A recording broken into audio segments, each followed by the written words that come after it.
আসসালামু আলাইকুম, welcome back to my channel. আজকের ভিডিওতে খুব সহজেই একটি ওড়না দিয়ে কাপ্তান ড্রেস তৈরি শেয়ার করব। তো এখানে ওড়নাটি আমি ডাবল ভাঁজ করে নিয়েছি, ডাবল ভাঁজ করে এভাবে সুন্দর করে পেতে নিয়েছি। তারপরে হচ্ছে এই যে লম্বাটা দেখিয়ে দিচ্ছি। ওড়নাটার লম্বাটা আছে হচ্ছে 44 ইঞ্চি আর চওড়াটা আছে 2 হাত বহরে 34 ইঞ্চির মতো। তো এখানে 2 ভাঁজ থেকে এখন 4 ভাঁজ করে নিতে হবে। কাপ্তান ড্রেস তৈরি খুবই সহজ। যারা একেবারেই সেলাই কাজে নতুন, কোনোদিনও সেলাই কাজ করেননি, তারাও যদি ভিডিওটি লাস্ট পর্যন্ত দেখেন তাহলে ইনশাল্লাহ এটা খুব সহজেই তৈরি করতে পারবেন। তো এখানে আমি 4 ভাঁজ করে নিয়ে সমান করে নিচ্ছি। ভালো মতো বিছিয়ে নিতে হবে যেন নিচে কোনো ভাঁজ না হয়ে থাকে। তারপরে আমি এখানে গলাটা কাটিং করব। কাপ্তান ড্রেসে কাটিংটা হচ্ছে শুধুই গলাটা কাটিং করতে হয়, আর কোনো কিছুই কাটিং করতে হয় না। তো এখানে আমি পুটের মাপটা নিয়ে নিচ্ছি। আমরা নর্মাল ড্রেসে যেভাবে পুটের মাপটা নিই সেরকমই পুটের মাপটা নিতে হবে। সম্পূর্ণ কাঁধটা মেপে নিতে হবে, যেই মাপটা আসবে তার অর্ধেক নিতে হবে। তো এখানে আমি 14 ইঞ্চি এসেছে কাঁধটা, তাই আমি এখানে 7 ইঞ্চি নিয়েছি, আর আরমোলটাও এখানে 7 ইঞ্চি নিয়েছি। আর এটা হচ্ছে পেটের মাপ, পেটের মাপটা 14 ইঞ্চিতে আমি একটা মার্ক করে নিয়েছি। আর এখন নিচ্ছি এটা হচ্ছে বডির মাপ, বডিটার মাপ নিয়ে যতটা আসবে 36 বডির জন্য আমি এখানে 9 ইঞ্চি নিচ্ছি। আধা ইঞ্চি আমি লুজ করেছি, আপনারা চাইলে আধা ইঞ্চি লুজ নাও করতে পারেন, 9 ইঞ্চিও নিতে পারেন। হিপের মাপটা 22 ইঞ্চিতে মার্ক করছি। আর এখন হচ্ছে এটা 10 ইঞ্চিতে নিচ্ছি, আপনারা আপনাদের মেজারমেন্ট অনুযায়ী নিয়ে নেবেন। এই পর্যন্ত সেলাই হবে।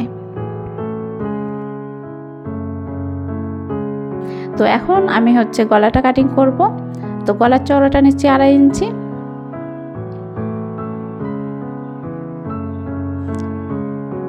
পিছনের গলাটা লম্বাটা নিচ্ছি 4 ইঞ্চি। এখানে পিছন সামনে সমানও নিতে পারেন। তো আমি এখানে পিছনের গলাটা 4 ইঞ্চি নিচ্ছি আর সামনের গলাটা নিচ্ছি 5 ইঞ্চি। তো ফ্রেন্ডস, এই ওড়নাটাও ডিজাইন আমি তৈরি করেছিলাম, এটাও আমার চ্যানেলে দেওয়া আছে, আপনারা চ্যানেলে ঢুকলে দেখতে পারবেন। আর আমি এটার লিঙ্ক দিয়ে দিব ডেসক্রিপশনে, আপনারা সেখান থেকেও দেখে নিতে পারবেন। এর সঙ্গে একটা কামিজ ডিজাইনও আছে, সেটাও আপনারা দেখে নিতে পারবেন। তারপরে আমি এই যে উল্টো সাইডে এভাবে মার্ক করে নিচ্ছি। এই দাগটা ওই সাইডেও দিতে হবে। এই যে উল্টে নিয়ে তারপরে আমি এই মার্ক অনুযায়ী দাগটা লম্বা করে টেনে দিব।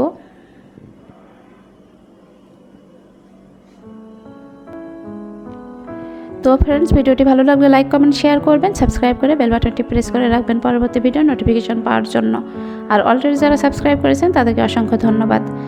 এখন হচ্ছে গলাটা কাটিং করে নিতে হবে। প্রথমেই পিছনের গলা অনুযায়ী আমি কেটে নিচ্ছি। তারপরে ভাঁজটা খুলে সামনের পাটটা সুন্দর মতো বিছিয়ে সামনের পাটটার গলাটা কেটে নিতে হবে।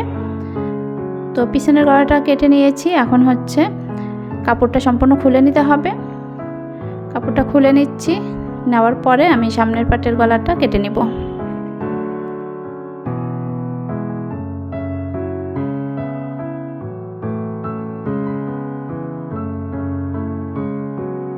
গলা কাটিং শেষ। এখন হলো আবার সুন্দর করে বিছিয়ে নিতে হবে। সুন্দর করে বিছিয়ে নিচ্ছি, নিয়ে তারপরে হচ্ছে এই যে গলার পটিটা আমি মেশিনে সেলাই করে নিব। পটিটা লাগিয়ে নিতে হবে, আর এই যে এতটুকু পরিমাণ সেলাই করতে হবে। যতটুকু এতটুকু পরিমাণ সেলাই যাবে আর অন্য সাইডেও এইটুকু সেলাই যাবে। তারপরে কমপ্লিট কাপ্তান ড্রেসটি। তো আমি ফিরে আসছি ড্রেসটি কমপ্লিট করার পর। এই যে এখান দিয়ে হাত বের হবে, সেলাইটা সোজা সাইডে দিতে হবে, এটা মনে রাখতে হবে। আজকে এ পর্যন্ত, ভালো থাকবেন সবাই। আল্লাহ হাফেজ, আসসালামু আলাইকুম।